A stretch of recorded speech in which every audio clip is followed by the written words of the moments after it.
Pemilahan limbah padat infeksius dan domestik. Pemilahan limbah merupakan proses memisahkan limbah sesuai jenisnya yang dilakukan dari penghasil dengan menyediakan tempat sampah dan dilapisi kantong plastik warna yang berbeda sesuai dengan jenisnya.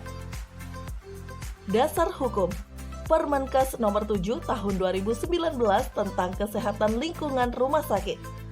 Permenkes Nomor 27 Tahun 2017 tentang Pedoman Pencegahan dan Pengendalian Infeksi di Fasienkes. Tujuan pemilahan limbah. Pertama, mempermudah pengelolaan sampah. 2. Membuang bahan-bahan berbahaya dengan aman. 3. Melindungi pasien, pengunjung, masyarakat, dan petugas kesehatan dari resiko penyebaran infeksi dan cedera. 4. Mengurangi biaya operasional rumah sakit untuk pengelolaan limbah. Apa itu limbah padat infeksius? Limbah infeksius adalah limbah yang terkontaminasi darah atau cairan tubuh pasien. Contoh limbah padat infeksius: kapas, kasa, underpad, masker, sarung tangan, nurse cup, kateter, spuit, urobek, kantong darah, alkohol swab, selang oksigen, selang infus, pembalut bekas, pampers bekas, sisa jaringan tubuh, MGT, ITT, dan barang yang terkontaminasi darah atau cairan tubuh pasien. Limbah infeksius harus dibuang pada tempat sampah dengan label sampah infeksius yang sudah dilapisi wadah plastik berwarna kuning. Pastikan tempat sampah infeksius terisi 3/4 bagian. Kemudian dilakukan pengangkutan ke TPS B3.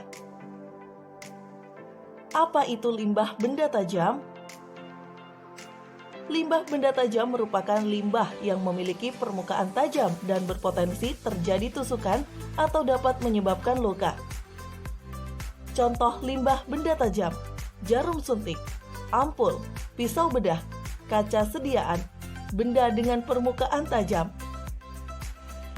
Limbah benda tajam harus dibuang ke safety box. Pastikan isi limbah tajam dan jarum dalam safety box terisi 3/4 bagian, lalu tertutup rapat. Apa itu limbah padat domestik? Limbah padat domestik merupakan sisa buangan yang dihasilkan dari kegiatan rumah tangga, perkantoran, dan lain-lain. Contoh limbah padat domestik: sisa makanan, botol minuman, kertas, plastik, tisu, daun, barang yang tidak terkena darah, dan cairan tubuh pasien. Limbah padat domestik harus dibuang pada tempat sampah dengan label sampah domestik atau sampah non-infeksius yang sudah dilapisi wadah plastik berwarna hitam. Pastikan tempat sampah domestik terisi 3/4 bagian. Kemudian dilakukan pengangkutan ke TPS domestik. Bahaya tidak dilakukan pemilahan limbah di rumah sakit.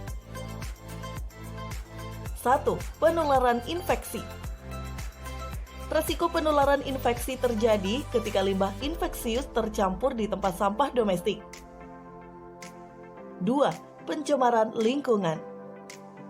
Terjadinya pencemaran lingkungan apabila limbah tidak ditangani dengan baik. 3. Volume timbulan sampah infeksius meningkat. Terjadi akibat sampah domestik dimasukkan ke dalam tempat sampah infeksius, sehingga menyebabkan volume bertambah dan biaya pengolahan yang dikeluarkan juga meningkat. 4. Indikator mutu tidak tercapai. Indikator mutu tidak sesuai target apabila kesadaran petugas untuk melakukan pemilahan limbah masih rendah. 5. Peningkatan biaya operasional rumah sakit. Meningkatnya biaya operasional rumah sakit untuk pemusnahan limbah padat infeksius dapat menurunkan jumlah jasa pelayanan yang diterima oleh tenaga kesehatan. 6. Terkena sanksi.